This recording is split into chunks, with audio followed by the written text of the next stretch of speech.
안녕하세요. 저는 미국 버지니아주에서 사는 사람입니다.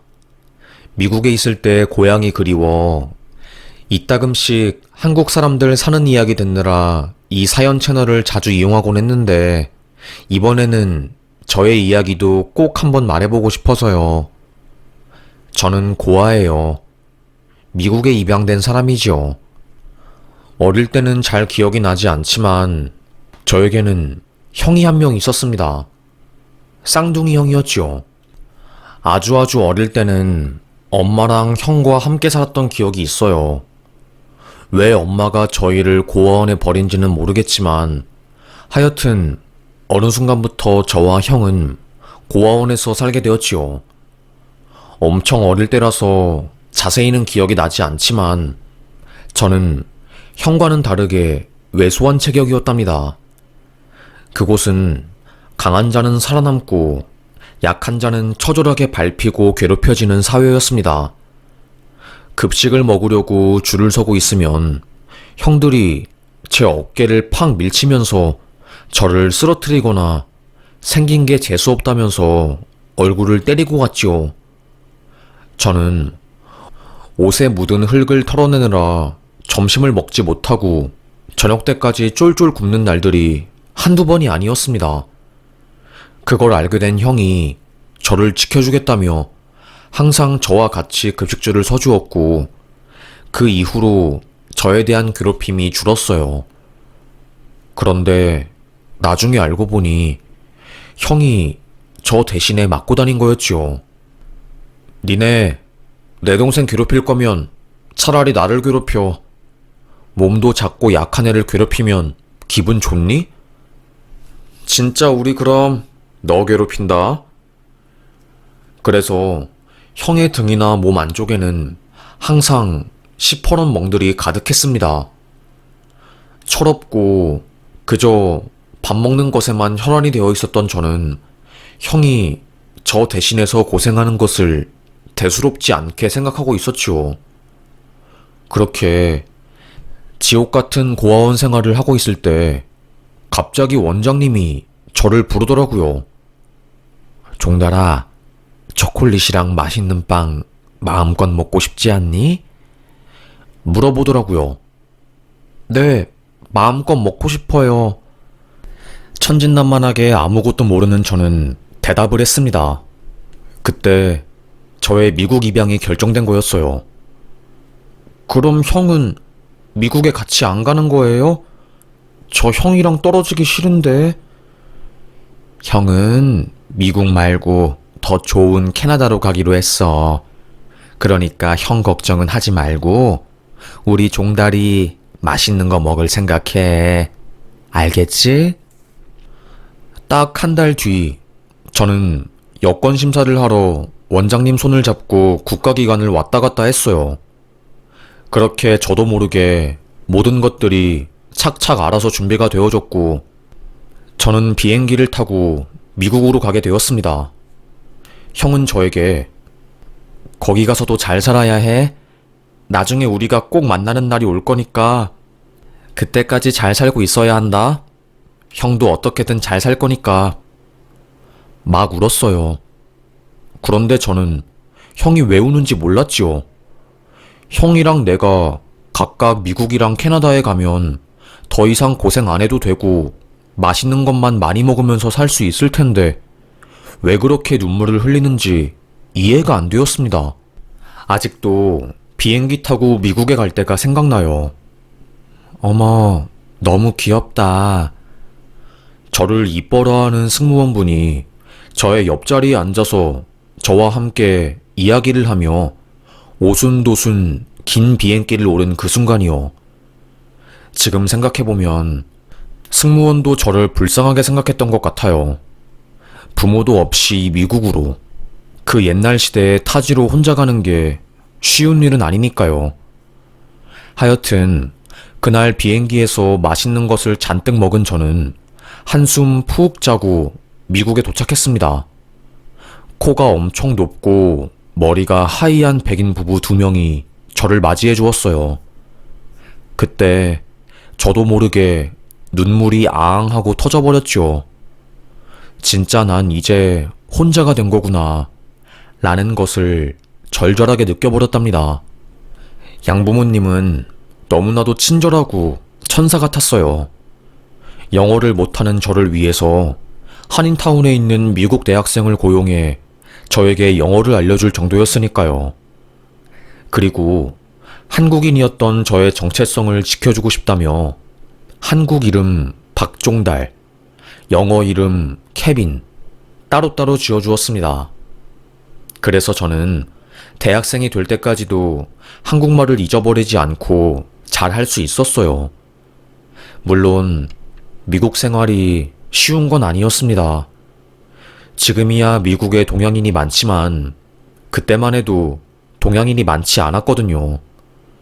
체격이 왜소하고 영어도 잘 못하는 저는 그곳에서 괴롭힘 당하기 딱 좋은 사람으로 인식되었습니다.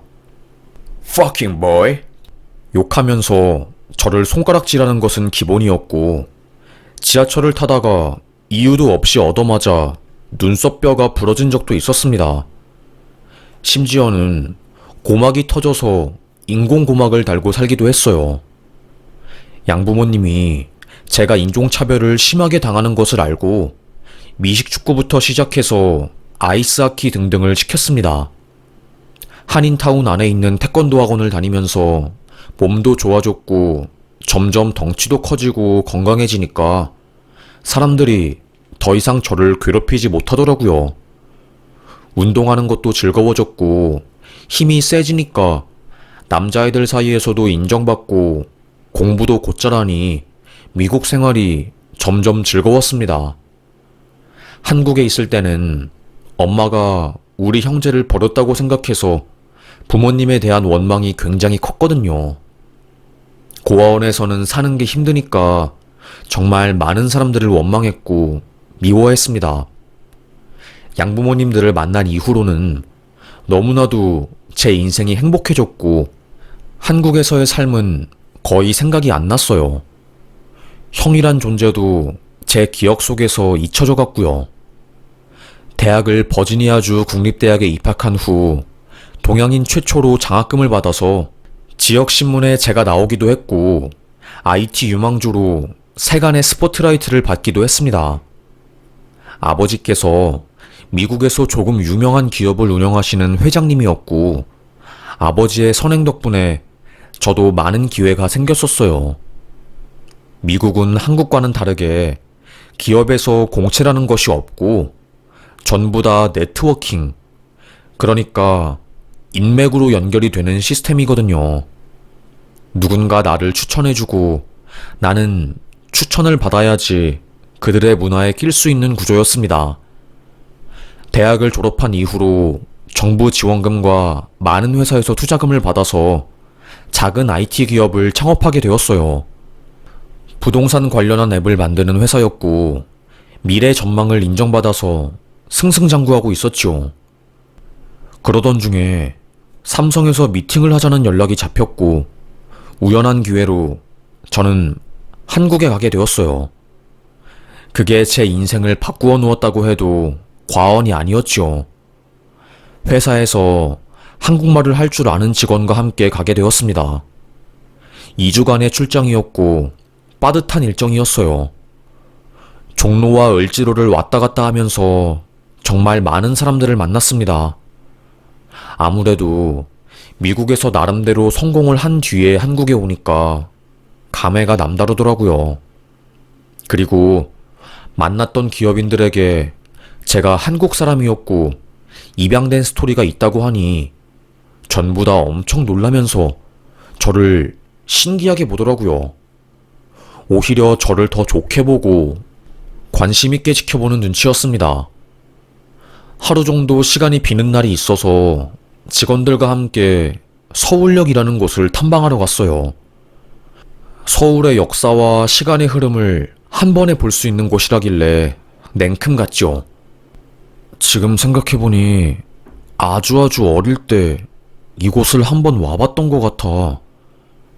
케빈님, 옛 기억이 나시는 거예요? 이상하게 이곳이 어색하지 않고 익숙하네. 어릴 때 와본 모양이야. 그래서 익숙한 거겠지? 소소한 담소를 이야기하면서 서울역을 거닐고 있을 때 갑자기 지인이 저를 보고 저쪽에 검은 색깔 옷 입은 거지? 하여튼 노숙자 케빈님이랑 엄청 닮았는데요? 설마 숨겨진 형 뭐 이런 건 아니죠? 농담식으로 저에게 말을 거는 겁니다. 자세히 가서 보니까 정말 똑 닮았더라고요. 신문을 뒤집어 쓰고 누워있는 남자의 얼굴은 마치 거울을 보는 듯 했습니다. 오똑한 코에 부리부리한 무쌍의 눈, 그리고 눈썹뼈가 툭 튀어나온 것까지 엄청 비슷해 보였어요. 그런데 이상하게 기분이 안 좋길래 저는 에이, 닮긴 뭐가 닮아. 그냥 비슷하게 생긴 거지. 됐어, 됐어. 이제 서울역 구경 그만하고 밥이나 먹으러 가자. 괜히 찝찝한 마음에 석쇠불고기를 먹으러 가자며 동료를 데리고 서울역을 떠났습니다. 밥을 먹고 호텔에 가서 누워있을 때 자꾸 머릿속으로 그 노숙자가 아른거리더라고요. 눈을 감고 잠을 자고 있는 사람이었지만 얼핏 봐도 저랑 너무나도 닮아 있었습니다. 그때 순간 머릿속으로 스쳐 지나가는 생각이 설마 캐나다에 간 형은 아니겠지? 캐나다로 입양됐다고 들었는데 한국에 있을 리가 없잖아. 에이, 설마. 불안해져 갔어요. 일찍 잠을 자려고 이불을 뒤집어 썼는데도 가슴이 쿵쿵거리더라고요. 잠이 안 오니 생각이라도 떨치고자 저는 펜을 들고 공부를 했습니다. 그렇게 다음 날이 되었고 아무렇지도 않게 저는 또다시 다양한 벤처기업 사장님들을 만나서 IT 관련한 미팅을 했습니다. 시간은 흘렀고 제가 미국에 가기 5일 전이 되었어요. 회사 동료가 케빈님, 오늘 광화문 잠깐 가실래요? 한국에 왔으니까 광화문도 제대로 구경 한번 해봐야죠. 아, 오늘은 나 혼자 쉬고 싶어서 자네들끼리 갔다 와. 법카로 맛있는 거 마음껏 먹고 다니고. 동료들에게 대충 피곤하다고 핑계를 댄 저는 서울역에 다시 갔습니다. 두리번 거리며 저를 닮은 그 남자를 찾으려고 눈을 동그랗게 뜨고 주변을 서성거렸어요. 그런데 보이지 않는 겁니다. 저랑 똑 닮은 그 남자가요. 무슨 자신감인지는 모르겠는데 바닥에서 자고 있던 노숙자를 흔들어 깨웠습니다. 잠에서 깬 그 남자는 저에게 신경질을 확 내더라고요. 아, 뭐야? 왜 사람을 깨우고 난리야? 금방이라도 주먹이 날아올 것 같았습니다. 저는 정장 안쪽 주머니에 있는 지갑에서 5만원짜리 2장을 꺼냈어요. 그리고는 그 거지 손에 쥐어주면서 실례해서 죄송합니다. 혹시 저를 조금 도와주실 수 있을까요? 찾는 사람이 있어서요. 뭐야? 누군데? 저랑 똑같이 생긴 검은 색깔 옷을 입은 노숙자를 찾는다고 하니 그 사람은 제 얼굴을 빤히 들여다보더라고요. 그리고는 한 5분 정도 지났을까요? 거기 있는 사람들이 다 쳐다볼 정도로 크게 소리를 치는 겁니다. 아, 누군지 알았다. 제 손을 잡고 서울역 노숙자 소굴로 데리고 가는 겁니다. 어휴, 무서웠어요.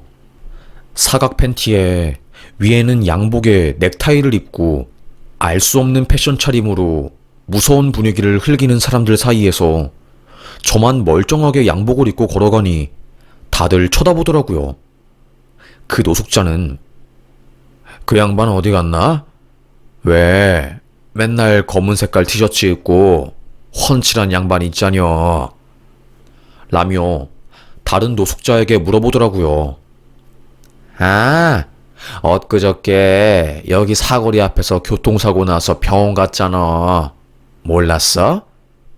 에? 사고가 났다고? 어디 병원인데? 가만히 있어봐. 어디 병원이었더라? 가슴이 콩닥콩닥 뛰더라고요. 보람성 병원이라는 곳에 입원했다는 것을 들은 저는 감사하다고 인사를 한 뒤 택시를 타고 그 병원에 갔습니다. 데스크에 가서 혹시 이틀 전에 입원한 박종수라는 분이 있나요? 물어보았어요. 간호사는 개인정보법 때문에 알려줄 수 없다고 하더라고요. 답답해 죽겠더라고요. 분명히 형이 입원한 게 틀림없었어요. 박종수는 저의 형 이름이었거든요. 저는 입양아이고 제가 그 사람 동생이라는 것을 증명할 길이 없으니 양부모님께 전화를 했습니다. 한국에서 형을 찾고 싶은데 정보가 너무 없다. 도와줄 수 있냐고 하면서요. 사실은 양부모님께 신뢰가 될 것 같아서 부모님 몰래 찾으려고 했는데 할 수 없이 도움의 손을 뻗었습니다. 부모님은 흔쾌히 저를 입양했던 보육원 주소와 번호, 그리고 서류들을 팩스로 전달해 주었어요. 그리고 부모님이 알고 있는 형에 관련한 히스토리도 저에게 들려주었고요. 저는 바로 그 기관에 전화를 했습니다. 이름은 바뀌었지만 여전히 운영되고 있는 보육원이었고요. 문제는 시간이 너무나도 오래 지나서 그때 그 시절 서류는 없지만 엄마가 저희를 버릴 때 맡겼던 등본이 존재한다고 하더라고요. 저는 그 등본을 받았고 형의 주민등록번호를 확인할 수 있었습니다. 말소된 게 아니니까 분명히 살아있을 것이고 보람성 병원에 입원한 게 형이 맞다면 이 주민번호를 댔을 때 일치할 거라고 생각했어요. 저는 데스크에 가서 사람을 찾는다며 형의 주민번호를 대고 입원한 병실을 찾아달라고 했습니다. 심장이 터질 것 같았어요. 괜히 내가 나랑 닮은 사람을 보고 섣부른 판단을 한 건 아닐까? 별의별 생각이 다 들었습니다. 시간이 얼마나 흘렀을까요? 아, 박종수님 85년생 찾으시는 거 맞죠? 주민번호 일치하는 분이 계시네요. 교통사고로 입원한. 잠시만요. 네, 맞았습니다. 서울역에서 노숙자로 있던 그 남자가 저의 형이었어요. 미국에서 사느라 잊고 있었던 형이라는 존재를 한국에 와서 직원 덕분에 상기하게 되었고, 정말 드라마보다 더 드라마처럼 형을 찾게 된 겁니다. 가족을 찾겠다는 의지도 생각도 없었던 저였어요. 정말로 이건 들끓는 피가 이끄는 대로 행동을 하니까 찾게 된 거였죠.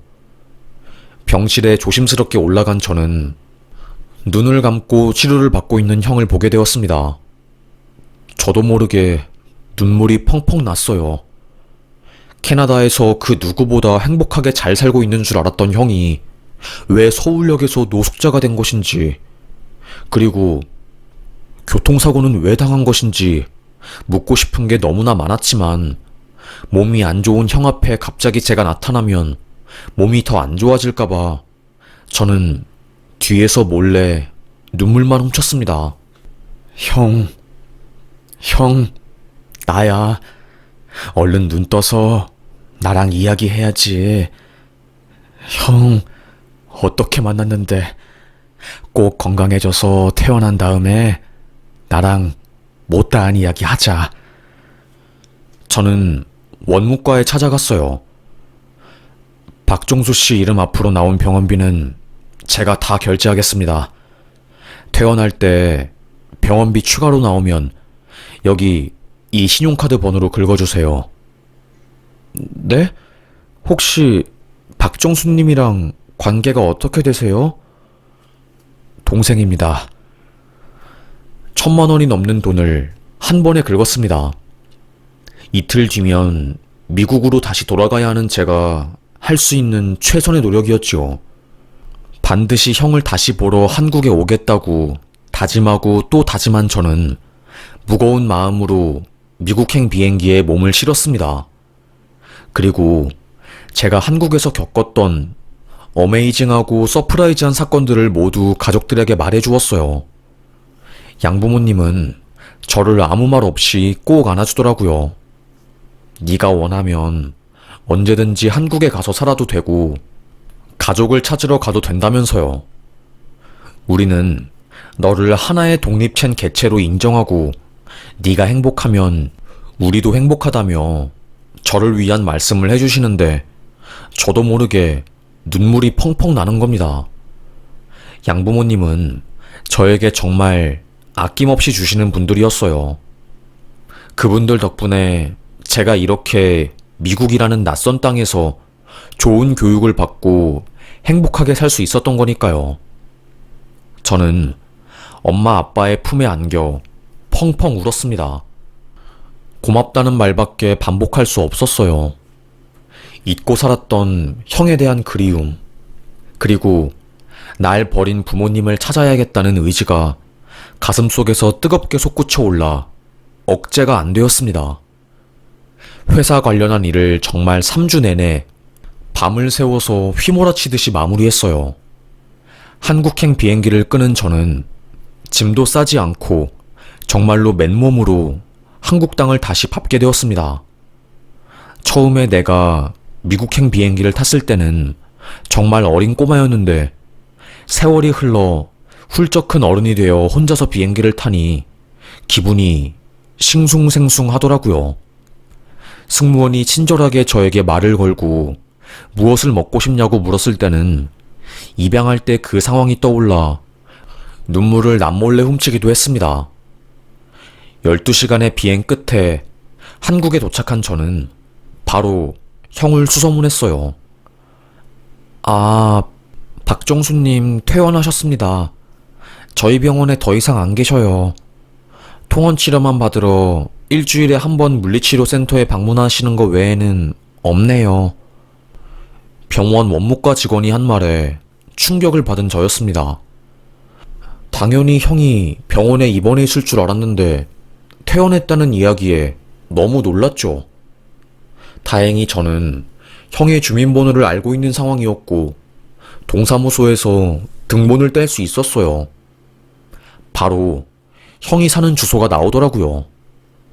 수도권 변두리에 아주 낡은 달동네에서 살고 있었습니다. 지하철역에서 거의 1시간 정도 걸었던 것 같아요. 왜 한국 드라마 보면 달동네에 있는 끝없이 높은 계단들 있잖아요. 그게 질비했습니다. 형은 대체 어떤 삶을 살았던 거야?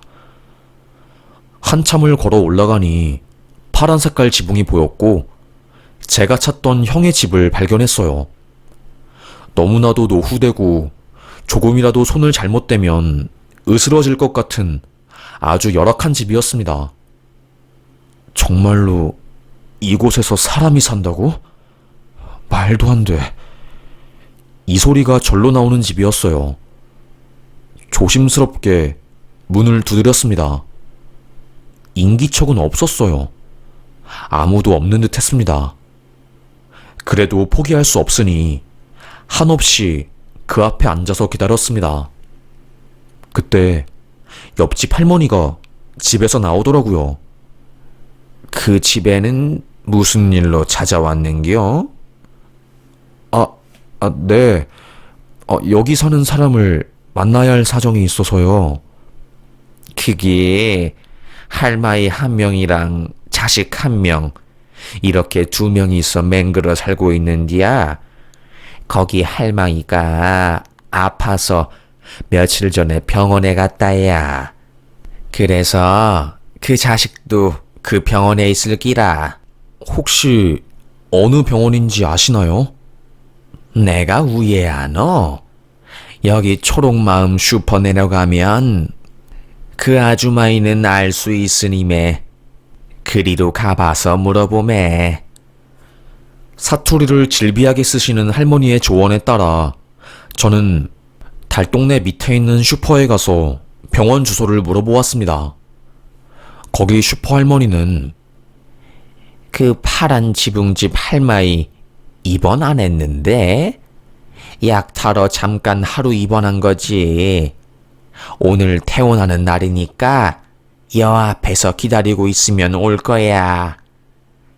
그런데 누구신데 그 집 사람들을 찾는 거야? 사정이 있어서요. 라고 얼버무린 저는 다시 그 집으로 갔습니다. 한 3시간 정도 더 기다렸을까요?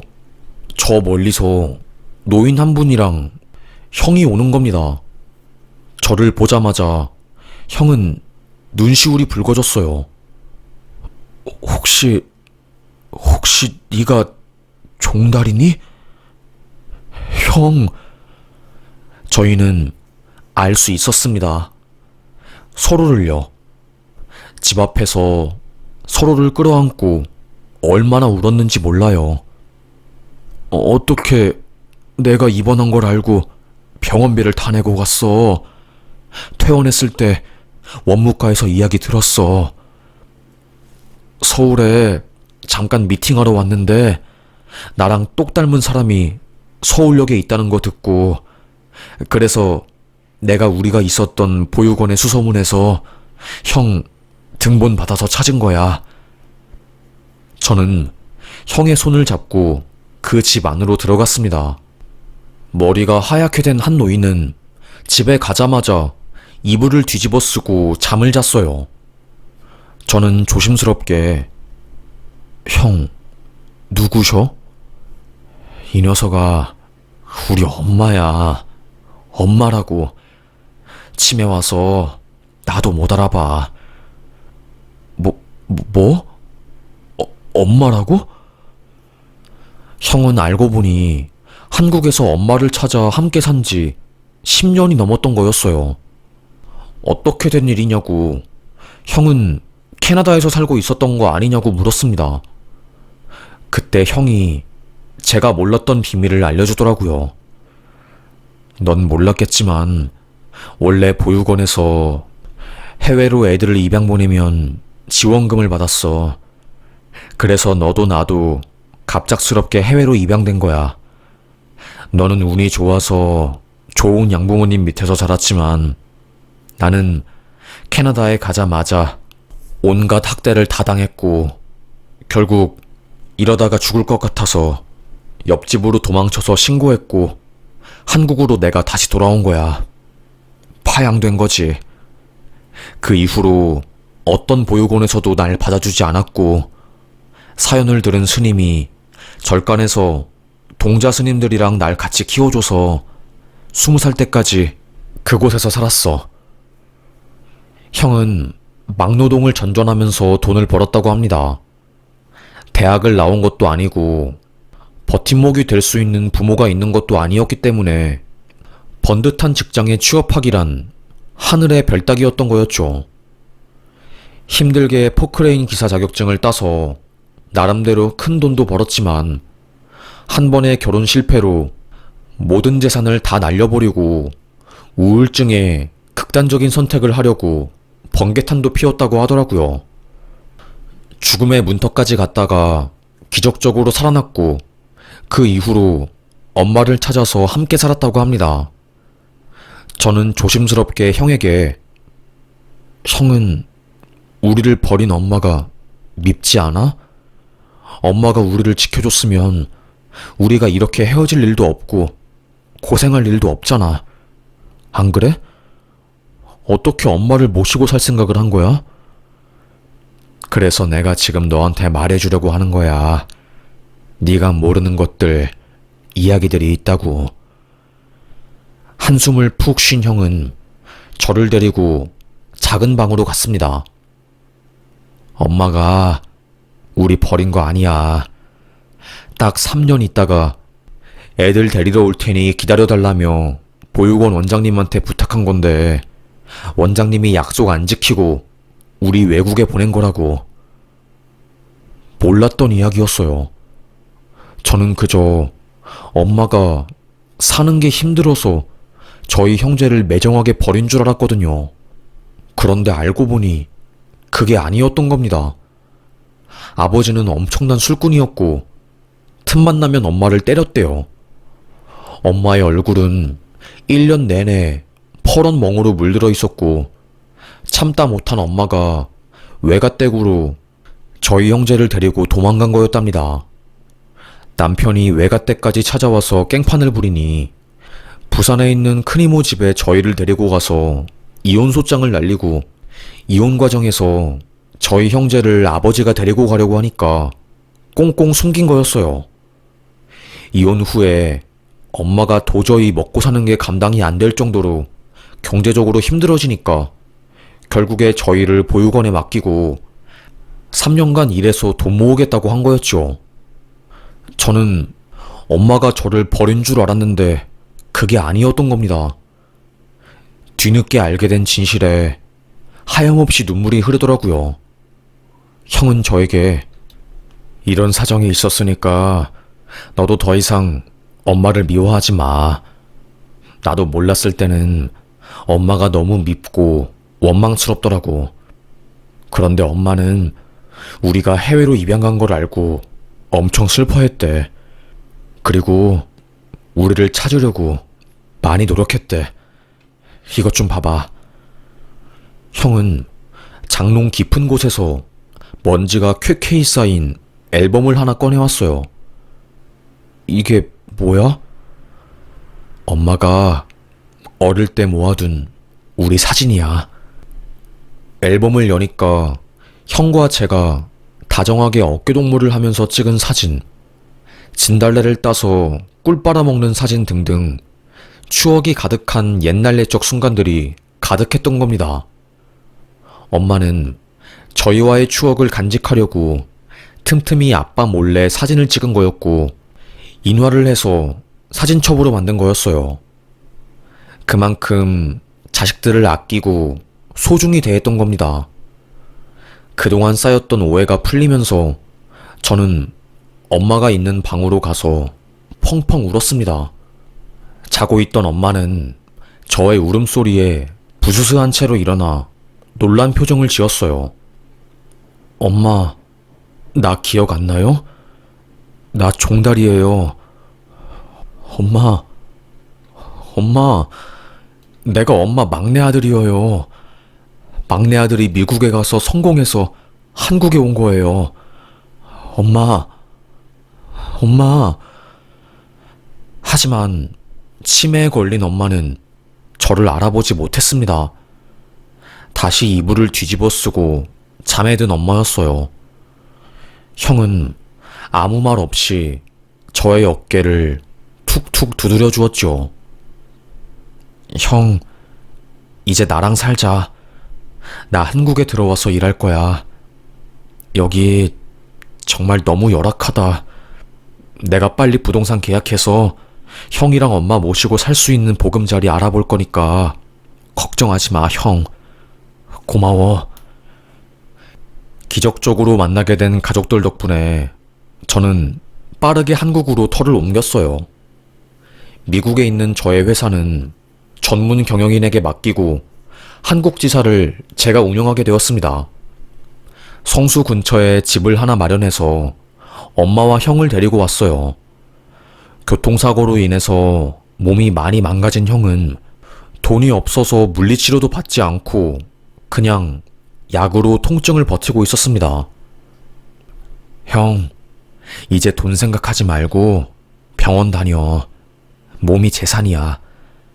한번 망가진 몸 되돌리려면 그 돈이 더 많이 드니까 치료 꾸준히 받자. 라며 형에게 아낌없는 지원을 해주었고요. 그리고 매일 누워 생활하는 엄마가 욕창이 생길까봐 전담 간병인도 한 명 고용했습니다. 늦었지만 늦은 만큼 더 많은 것을 해주고 싶었어요. 엄마와 형이 힘들게 한국에서 사는 동안 나만 행복하게 미국에서 웃으며 지낸 것 같아서 마음이 무거웠죠. 내가 해줄 수 있는 것들을 하나 둘씩 해주니까 마음이 점점 편해졌고 미국에서 양부모님들도 한국으로 잠깐 와서 형과 엄마에게 인사를 했답니다. 얼굴이 밝아져서 너무나도 보기 좋다며 저를 꼭 안아주고 다시 미국으로 가셨습니다. 그렇게 저는 한국에서 가족과 함께 살게 되었어요. 그 사이에 엄마가 앓고 있던 폐 관련 질환들이 심하게 악화가 되었습니다. 병원에 입원하였고 2년간의 투병을 하게 되었어요. 치매에 원래 몸도 안 좋은 사람이다 보니까 병마를 이겨내기에는 역부족이었죠. 그래도 후회 없이 돈이 얼마가 들든 엄마를 지키기 위해서 끊임없이 노력했습니다. 그렇게 엄마는 2년 정도를 버텨주셨고 의사의 말에 따라 임종을 지켜야 할 것 같다는 이야기에 형과 저 그리고 미국에서 양부모님이 직접 한국으로 오셨습니다. 그리고 그때 기적이 일어났어요. 아직도 그날을 생각하면 눈이 번쩍 떠지죠. 종달아, 종씨가 고맙다. 그리고 미안하다. 저희 이름을 불러주신 거였습니다. 엄마는 치매라서 자식들을 아예 기억을 못하는 사람이었어요. 보통 사람들 같은 경우에는 저게 뭔 기적이냐고 말할 수도 있지만 죽기 직전 엄마는 치매를 벗어나 옛 기억이 돌아온 거고 그래서 저희의 이름을 불러주고 너무 고맙고 미안하다고 말씀하신 거였어요. 엄마의 이름을 크게 외쳤을 때는 이미 숨을 거둔 상태였습니다. 삐삐삐 소리와 함께 의사들은 엄마의 사망 시간을 말해주었고 그렇게 엄마는 하늘나라로 가게 되었습니다. 치매 걸린 엄마의 기적과도 같은 마지막 한마디에 저는 그간 맘고생한 순간들이 주마등처럼 스쳐 지나갔네요. 고아원에 맡겨진 그 순간부터 미국에서 고생 끝에 성공해 한국에 돌아와 형과 엄마를 찾은 그 순간까지요. 인생이 너무 힘들어 이따금씩 포기하고 싶기도 했지만 버티고 또 버티다 보니까 저에게 너무나도 큰 행복이 찾아오고 가족이란 게 뭔지 느끼게 된 순간도 있었답니다. 지금도 삶이 쉽진 않지만 그럼에도 살아볼 만한 게 삶인 것 같네요. 다가올 추석에 많은 생각들이 들어서 이렇게 사연을 작성해 보았습니다. 항상 혼자 보내는 게 익숙했던 추석. 이제는 형이 있으니 한국에서 외롭지 않게 행복하게 지내보려고요. 그럼 저의 긴긴 인생 이야기를 끝까지 들어주셔서 감사합니다. 우리 모두 힘든 삶 굳건하게 그리고 씩씩하게 살아보아요. 제가 응원하겠습니다. 파이팅 합시다. 감사합니다.